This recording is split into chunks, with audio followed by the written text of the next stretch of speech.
சரி விடுறா, இன்னொரு நாளைக்கு பெருசா கட்டி எடுத்துட்டு வந்துடுறோம். சின்னதா இருக்குது, பெருசா இருக்குது. இன்னும் வீட்டுக்கு தகுந்த மாதிரி தானே பொண்ணு கிடைச்சிருக்குதா? ஆமா, நான் கல்யாணம் பண்ணி இவங்களை எப்படி பண்றது? கூட்டிட்டு போறது வண்டியில உட்கார வச்சு கேக்குற கேள்வியா? நல்லா வளர்த்து வச்சிருக்கிறோம் பையனை. பயம் பாரு, என்கிட்ட போய் அந்த சுண்டுல பொட்ட பிள்ளைங்களை பொழைக்கவேடா, சுண்டுலு பொங்கலுன்னு இருக்கிற. கல்யாணம் பண்ணி முதலாத்தி கூட்டிட்டு போடா. கொடுக்கவே இல்லை, வேற கேக்குறான். சொல்லிதானே கூட்டிட்டு வந்தீங்க.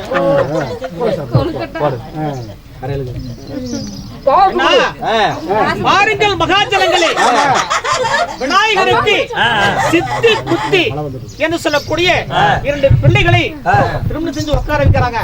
அப்பொழுது விநாயகர் பாக்குறாரு, இதோ எனக்கு திருமணம் எல்லாம் வேண்டாங்க, எங்க அம்மாவை பார்த்த மாதிரி ஒரு அழகான பொண்ணு வேணும் அப்படி என்று ஒரு வரத்தை கேட்கிறாரு. சரி, தன் தாயாக சக்தியாகப்பட்டவள் உலகத்தில் எங்குமே கிடையாது.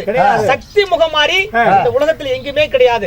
அதனால எனக்கு வந்து கல்யாணம் வேண்டாம், இந்த சித்து புத்தியாகப்பட்டவள் 2 பேர்த்தையும் என் மடி மேல உட்கார வச்சு என் தங்கச்சியாகவும் என் மகளாக பாத்துக்கிறேன் அப்படி என்று விநாயகராகப்பட்டவர் சித்தி புத்தி என்று சொல்லக்கூடிய 2 பிள்ளைகளை மடியில உட்கார வச்சு அழகா பாக்குறாரு. அதனால அப்பொழுது கடவுள் என்ன சொன்னாங்க, இதோ உன்னுடைய தாயாகிய சக்தி முகம் மாறி ஒரு பெண் பிள்ளை வேணும் அப்படின்னா உலகத்துல ஆத்தங்கரைக்கு எல்லா பெண்களும் ஒன்றாக சேர்ந்து துணிமணி துவைக்க வருவாங்க, குளிக்கிறதுக்கு வருவாங்க. அதனால ஆத்தங்கரை ஓரத்துல அரசு மண்டத்துல உட்கார்ந்து தவம் செஞ்சுனா என்றைக்காவது ஒரு நாள் சக்தி முகம் மாறி அம்மா முகம் மாறி ஒரு அழகான பொம்பளை புள்ள வந்ததுன்னா திருமணம் செஞ்சிடலாம் அப்படி என்று இந்த பிள்ளையார ஆத்தங்கரை ஓரத்துல அரசு மண்டத்துல உட்கார வச்சு அழகு பாக்குறாங்க. அதனாலதான் இன்னைக்கு நாளைக்கும் ஆத்தங்கரை ஓரத்துல அரசு மரத்தடியில இந்த பிள்ளையார உட்கார்ந்து தவம் பார்க்கறாரு. வர்றவங்க எல்லாம் பாப்பாரு, எங்க அம்மா மாதிரி இருக்குமா, எங்க அம்மா மாதிரி இருக்குமா அப்படி என்று எல்லார் முகத்தையும் நேற்றில் இருந்து இன்னைக்கு வரைக்கும் நாளைக்கு வரையும் பார்த்துக்கிட்டே இருக்கிறார். அதனால விநாயகராகப்பட்டவர் அமர்ந்து காட்சியளிக்கிறாங்க. பார்க்கக்கூடிய பாதக்காணிக்காக காசு போட்டால் கர்மம் தீரும், பணம் போட்டால் பாவம் தீரும், துணி போட்டால் தோஷம் விலகும் என்ற பழமொழி கிழங்க 5 ரூபாயோ 10 ரூபாயோ 50 ரூபாயோ 100 ரூபாயோ என்று சொல்லக்கூடிய கடவுளுக்கு காணிக்கை போட்டால் இதோ காத்து கருப்பு, பேய் பிசாசி, பில்லி சூனியம், நளி நலக்கம், தூங்கும் போது கெட்ட சொப்பனங்கள், கண்ணோம்பல் கண்டிஷ்டி, எதிரி சதிரி, பிடிச்சு பிடி இவெல்லாம் விலகுங்க. அதனால விநாயகரை தொட்டு கும்பிட்டு காசு போடு காணிக்கை போடுமாறு அன்போடு கேட்டுக் கொள்கிறோம்.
யோகா நாடு நமது புண்ணிய பூமியாகிய நமது முசிறி வட்டக்காடு என்றால் நமக்கு ஒரு தாய் திருநாடு. இப்படிப்பட்ட புண்ணியமிலே வாழ்ந்து வரக்கூடிய மதிப்பிற்கு மரியாதைக்கும் உள்ளிட்ட அந்த பொதுமக்கள் அனைவரும் ஒன்றாக சேர்ந்து மூத்த கடவுளாகிய வினைத்தீர்க்கும் விக்னேஸ்வரன் பிள்ளையார் என்று சொல்லக்கூடிய தெய்வத்திற்கு ஆலயத்தை உண்டு செய்து மகா கும்பாபிஷேக விழா என்று சொல்லக்கூடிய விழாவை முடித்து மண்டலபட்ச நிறைவன் காரணமாக பொதுமக்கள் அனைவரும் ஒன்றாக சேர்ந்து 1000 பேருக்கு அன்னதானம் வழங்கி தேரும் திருவிழா தெருக்கூத்து என்று சொல்லக்கூடிய சித்தி புத்தி விநாயகர் கல்யாணம் நாடகம் வச்சாங்க. நாடகம் வச்சவங்களும் நாடகத்தை பார்க்க வந்தவங்களும் பட்டி பெருகு பால்பானை கறந்து பட்டி பெருகு குடம்பால் கறந்து அருகப்பல் போல் 1000 கிளையோடு முகில்வர் போல் 300 கிளையோடு அவரவர் சொந்த பந்தங்கள் மாமன் மைத்துரர் அண்ணன் தம்பிகள் பெற்ற பிள்ளைகள் பேர பிள்ளைகள் அனைவரும் ஒன்றாக சேர்ந்து இந்த விநாயகர் கிருபையாலே எல்லா வினைகளை தீர்த்து நோயற்ற வாழ்வாக குறைவெல்லாம் செல்லுமாக வாழ்வதோடு மதிப்பிற்கு மரியாதைக்கும் முன்னாள் தலைவராகிய இந்த மன்னாராகிய வீரமணி இந்த மதிப்பிற்கு மரியாதைக்கும் கோவில் பூசாரி பப்பாயாரு மாம இன்னும் கணக்கு பிள்ளை உள்ளிட்ட பொதுமக்கள் அனைவரும் ஒன்றாக சேர்ந்து கஷ்டப்பட்டு ஐராத உழைத்து ஆலயத்தை உண்டு செய்தாங்க. அந்த கைகால் நோகாம தலைவலிக்காம கண்பார்வை குறையாம யானை போல் விளைத்து கொடுத்து குதிரை போல் ஓட்டத்தை கொடுத்து அந்த பிள்ளையார் கிருபையாலே எல்லா மலைகளை பெற்று ஆண்டு காலம் சுகமோடு வாழ வேண்டும். வாழ்க வாழ்க வாழ்க.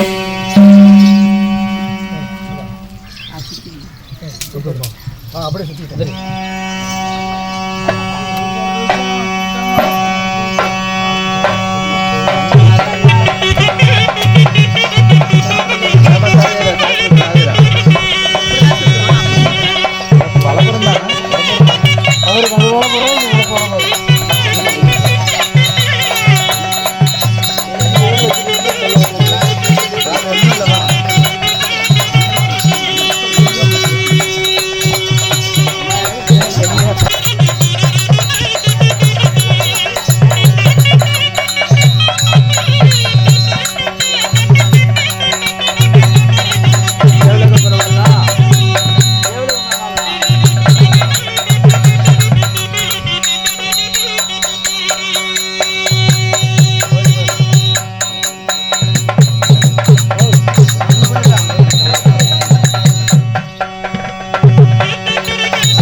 Yeah.